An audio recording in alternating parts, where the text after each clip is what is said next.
All right, we are ready to go. Carla and Clayton, congratulations. That was a lot of numbers. That was a massive, impressive undertaking.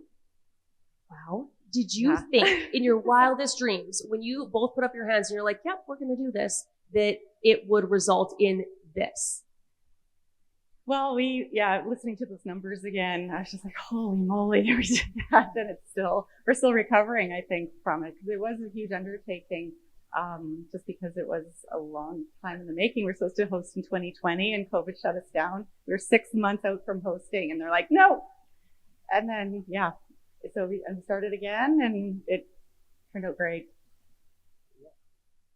This was a marathon. What made you originally, all those years ago, put your hands up and be like, yeah, we want to do this. We're in. Yeah, I'll speak first. And Clayton, we have our own reasons. I used to work in sport. I went to university. I went to work in this building, and I honestly thought that's where my future was headed. But moving to Dauphin, because I got to work at Team Canada Volleyball when it was based here. I was so glad to have it here. Moving to Dauphin, I was sad to be leaving and not being able to work in sport. But we quickly realized there's a huge opportunity to volunteer and stay involved in sport as a volunteer. So that was a big motivation for me. It's kind of been the build up since I moved home. And and another reason my dad hosted or was the co-chair of the games in Dauphin in 2004. So that was another legacy, and just to carry on that family legacy as well. Did Dad give you any tips? Yes. They're a little outdated in some ways, but no, we were very lucky. We had actually a lot of committee chairs that stepped forward who were also involved in 2004. So no, they were a great resource and just basic cheerleaders. It was really nice. Yeah, and for me, it was I'm a big Dauphin homer, so I just wanted to look at the legacy piece, and I saw the games as a great opportunity to provide for Dauphin and to build for the future.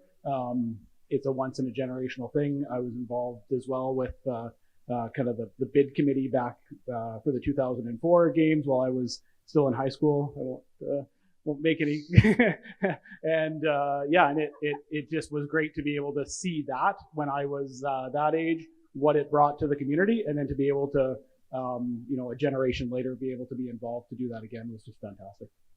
When you think back to those days when you saw Dauphinites and the community stepping up, coming behind you, coming together as a group, how would you describe that? The feelings, the emotions, what was that like when you go back to those days?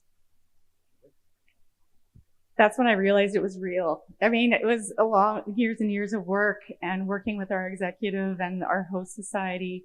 And tons of meetings. But when it really hit me and I was like, this is really happening, was at our volunteer pep rally when we put out that call for volunteers and they showed up.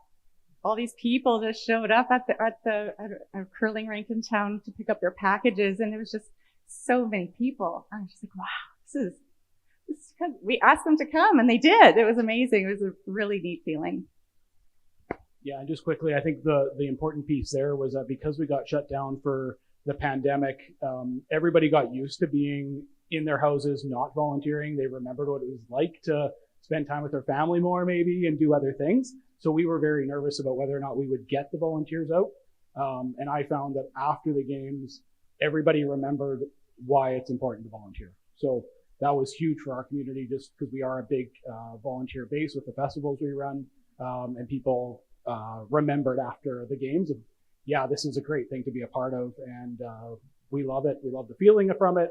So I think that's a huge legacy from the games. The timing was fantastic. The legacy is incredible. When you hear that number, like 2.5 million, like that impact is going to go on and on and on. You obviously didn't do it yourselves, although you did spearhead a lot. Is there anybody that you want to say thank you to, or are there any messages that you want to leave us with from the games, from that impact? Yeah, I think, our partners, we had the City of Dauphin, the RM of Dauphin, Mountain View School Division was amazing to work with. All their staff were fantastic, and Dauphin Rec Services really stepped up. And you can't host a games of this caliber without all those partners. And the biggest one is in this room, Sport Manitoba. The work that they did was phenomenal. Drew, you were great. You're great at what you do. Keep doing it. And yeah, we can't speak highly enough about all of our partners. Yeah, definitely echo what Clayton said, but also our sponsors. I mean, I've gone out and asked for sponsorship for a lot of different things and events in Dauphin over the years, and the support blew us away. We had over 400,000 in local sponsorship alone, and no one said no.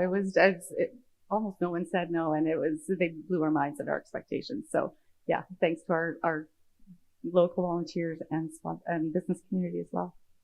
All right, let's hear it for Carla and Clayton and Dauphin.